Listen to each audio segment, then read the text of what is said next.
விடாமுயற்சி. இது வந்து அப்படியே பிரேக் டவுனோட ஒரு காப்பின்னு தான் சொல்லணும். காப்பின்னு கூட சொல்ல முடியாது, அரைகுறையாக எடுத்திருக்காங்கன்னு தான் சொல்லணும். பிரேக் டவுனில் வந்து ஒரு 2-3 சீன் சூப்பராக இருக்கும்.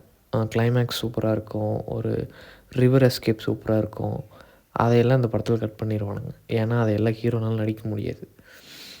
அப்புறம் விடாமுயற்சியில் என்னென்ன இன்க்ளூஷன் இருக்கும் அப்படின்னா, அர்ஜுன், ரெஜினா இருக்கும். Actually those characters are super. Aarav கேரக்டரும் நல்ல கேரக்டர். இதெல்லாம் வேறு ஏதோ படத்துக்கு யோசிச்சு வச்சுட்டு சம்மந்தமே இல்லாமல் இதுக்குள்ளே சொருகி வச்சுருக்காங்கன்னு தோணுது. அண்ட் ஒரு சின்ன ஸ்டோரி பிளாட். பிரேக் டவுனில் வந்து அவங்க ஹஸ்பண்ட் அண்ட் ஒய்ஃபு, அது வந்து நமக்கே தெரியும் எப்படியாவது காப்பாற்றிடணும் அப்படின்னு. ஆனால் இந்த படத்தில் த்ரிஷாவுக்கு வந்து அஃபேர் இருக்குமா, டிவோர்ஸ்க்கு ஃபைல் பண்ணிடுவாங்களாம்.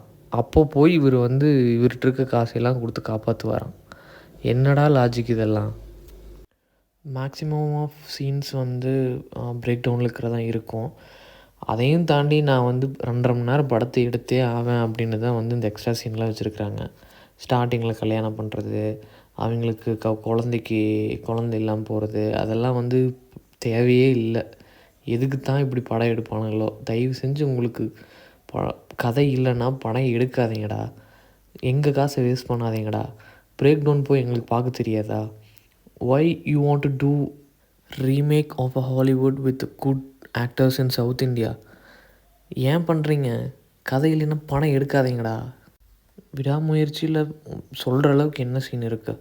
எனக்கு தெரிஞ்ச அந்த காரில் ஒரு ஃபைட் வரும், அது மட்டும் கொஞ்சம் டிஃப்ரெண்ட்டாக கோரியோகிராஃப் பண்ணியிருந்தாங்க. அதை தவிர இந்த படத்தில் சொல்கிற மாதிரி எதுவுமே இல்லை. ஆக்சுவலாக நீங்கள் வந்து ஆக்டர்ஸ் எல்லாம் வேஸ்ட் பண்ணுறீங்க, டைரக்டர்ஸ் வேஸ்ட் பண்ணுறீங்க.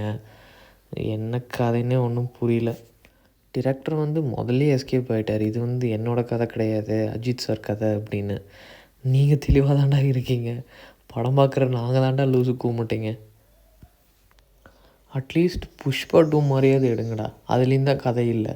ஆனால் ஒரு 2-3 சீன் எங்களுக்கெல்லாம் விசில் அடித்து கைத்தட்டி அப்பாடா ஒரு நல்ல ஒரு ஒரு 2 hours என்டர்டைன்மெண்ட்டாக இருந்துச்சு, ஒரு கூஸ்பம் மூமெண்ட்ஸ் இருந்துச்சு அப்படின்னாவது நாங்கள் படத்தை விட்டு வெளியே வரப்போ சந்தோஷமாக இருப்போம். நீங்கள் அதையும் பண்ண மாட்டீங்க, கதையும் நல்லா எடுக்க மாட்டீங்க. அப்புறம் எதுக்குடா படம் எடுக்கிறீங்க?